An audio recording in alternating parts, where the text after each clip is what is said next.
Hi, my name is Hien. Last name is Go. You can Google me, Hien Go. You'll find everything about me. I am the founding partner of an $850 million venture capital and private equity fund called Open Space Capital in Singapore. And I asked a question 3 years ago. Which company is going to be able to, give an NVIDIA a run for their money? And trust me, I went around the world. I met everyone, you name it. But 3 years ago, I chanced upon a very interesting story, and that story is TenStorrent.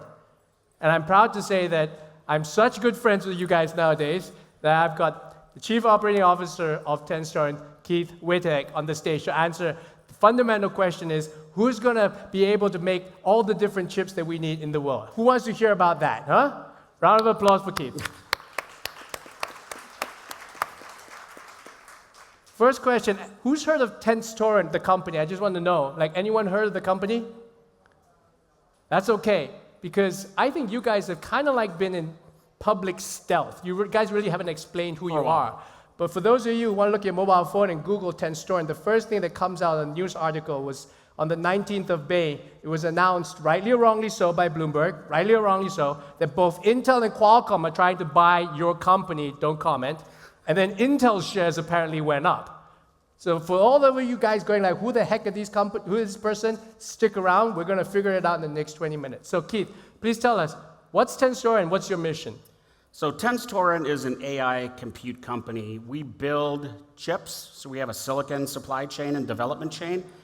We put those chips into systems called Galaxy boxes, which go into data center. We're working in automotive and robotics, like the mobility autonomy space.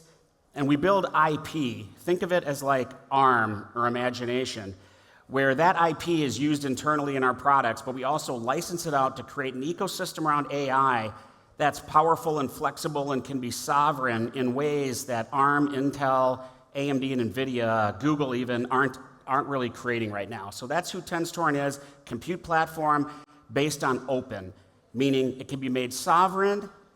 We are like, in AI space, we're like Linux to Windows or Android to iOS. We are an open platform. And actually, you've been a long-time collaborator with the CEO, Jim Keller. Can you please describe what you guys did, especially time in Tesla, when you guys were working with Elon and so on and so forth? Jim, what's his background, right? Yeah, so Jim has had a long journey in his career, going all the way back to DEC. He's been at Apple, he's been at Intel, he's saved AMD twice, in my opinion. Once with the K8 and another with Zen Zeppelin, which has launched them on their $1.80 stock all the way up to a market cap now that's $600 billion. It's been a fantastic turnaround story with Lisa Su leading. So he's done many things. I have too, from Motorola to Tesla to Google. It was nice to see a friend up here on the stage a moment ago. Several startups, and now my third company working with Jim Keller, TenStorrent. He's an architect and a visionary, and I'm the business guy that gets things done, and we make a good team. So let's go into the architecture. First question, why did you guys don't like GPUs? You got this weird thing called a 10.6 core and NPU. Tell me about the architecture choices that you made. Yeah, so you heard a little bit about TPUs from the Google gentleman here right before me. And I can tell you, the graphics GPU architecture serves its purpose. It's a fantastic architecture for what it was designed to do. But for over 40 years, it was designed to push pixels to the screen. So a GPU that isn't getting data off the semiconductors onto the screen as fast and as frequently as it can is a failed GPU. So for 40 years, it's been architected in that way. And one of the things Microsoft and Google recognized around 2016, 2015, is that the architecture doesn't need to slam out the DRAM every cycle like you need to do to put pixels on a screen. You can be much more internally focused on the architecture and have superhighways in the chip that communicate between your compute units, a lot of cache to spin calculations inside. And what we noted when Jim and I were working together back in 2016 as this architecture came online when we were at Tesla, is we were able to bring superior performance products to market on TPU that was beating GPU performance by 9, 12x, even back at that time when TPU was very nascent and young. Even Google hadn't brought it out to market in a big way yet. And now we see that world changing with TPU. So one of the things that I think got a lot of news attention was TenStorrent with their collaborator Prodea currently holds the world record in video generation, where one 2.2 video model was previously 5-second video was 21 seconds. You guys did it at 3.1 seconds. Yeah. And you did that with an architecture that does not have HBM. It sounds too Correct. good to be true. You don't need crazy networking. You don't need crazy HBM, and you're 10 times faster than NVIDIA. Is this really true? How do you guys do this? Yeah, it's because of the architecture that, again, AI workloads don't need to go out to DRAM with high power, high cost, and this may not mean something to everybody, but call it expensive, silicon interposer, HBM3 memory. You can use commodity parts and get similar performance by re-architecting the software like I've just discussed. And the interesting thing is this. When I was at AMD, I started AMD Ventures many, many years ago. One of the first companies we invested in was a company for people like Steven Spielberg and James Cameron. It was to get the digital effects into these sci-fi movies like Avatar. And what these directors would do is they would cut a scene and then they would throw it to compute in a data center, and it would take so long they'd process it overnight and then come back and look and say, I don't like it. So I've got to go back on scene, get everybody back in their equipment and makeup and tape it all over again and try a second time to get this to work. It really wasn't working for Hollywood, and then you can see how this translates into content and gaming, for example. And so this was a problem. Now, with the technology we have, Hien, we can render a 5-second video. It's 2.4 seconds. But you got it down to We've gotten it better, and it's going to improve even further. So what we had was a demo at our San Francisco launch 6 weeks ago, which is on YouTube. You can Google TT Deploy, and you can see it as probably the first or second video that'll come up on YouTube and watch it. We announced there that you can sit and type at a computer and it'll render exactly what you're typing. You know, walk down the streets of San Francisco, walk into a shop and grab a coffee, and it is actually rendering that reality right there on the screen live. So I did that, right? So you can actually go to console.tenstoren.com and log in, and I was like putting in Penguin, and then I was just shocked at the 3 video. I think this again, let's bring it out of the abstraction. I really wanted you to, obviously introduce Tenstoren, but we have to bring it to a wider audience, a wider abstraction, which is that, do you think that specialization, we know some startups in Silicon Valley are saying, I'm going to make a chip just for transformer, and I'm going to be 100,000 times better. What is Tenstoren's view, or what is your view anyway, on generality versus specialization? Yeah, we took an approach that don't carve anything out of the architecture that you think you may need to handle the disruption that's coming. We really don't know where the models are going. If many of you are as old as I am, and you were in the CPU space back in the 70s, 80s, 90s, you realized that it was the wild, wild west. Every time somebody innovated something new, the compiler broke, the architecture broke, the drivers broke, and you were going all over again through your technology to redesign it. It's been that way probably the last 15 years in AI, but it's starting to stabilize and settle out. But to ensure that that doesn't happen to you, by the way, a story was at Tesla, when Jim and I were doing Autopilot 3 and 4, one of the many things we did at Tesla, we designed Autopilot 3 using something called a convolutional neural net. And then 3 months after we released the product, the transformer thing came out. Yes. And then they announced recurrent neural nets from a Microsoft paper, and all of our architects said, wow, we're screwed. Yeah. Right? We got to redesign the part for Autopilot 4. This continues to happen. So what you want is you want DRAM in the system. You want SRAM in the system. You want good I/O connectivity. You want moderate to high memory bandwidth on like a GDDR6-7 solution. And you want everything, if I'm going to score it from A to F, hopefully in the schools here in Spain they use an A to F protocol, you want kind of everything at a B+. You don't want anything to be completely missing. And that's what we've done. And then with our architecture and business model of getting IP and chiplets and other technology into your hands to create sovereign technology here in Spain or the UAE or Germany or Canada, we can make that happen for you, where the incumbents with proprietary ecosystems like NVIDIA, they're not incentivized to do that, let's be honest, right? Yeah. So we'll make that happen. So I think that's a very interesting balance of between specialization and generality. Let's talk about another major choice you need to do if you're going to set up a new architecture. And I really liked how the Google gentleman said last time that the world is going to go heterogeneous. The world is going to have many different architectures to choose from. Do you want it closed or do you want it open? And what have Tenstoren done on the software side? Well, we want it open, so all of our code right now, you can get on GitHub and look at all of our code. You can license our IP if you've got the capabilities, and many companies do, like a Tesla, again, or a MediaTek or Qualcomm. Many companies out there do have the capability to take IP and design silicon themselves. Samsung would be another example.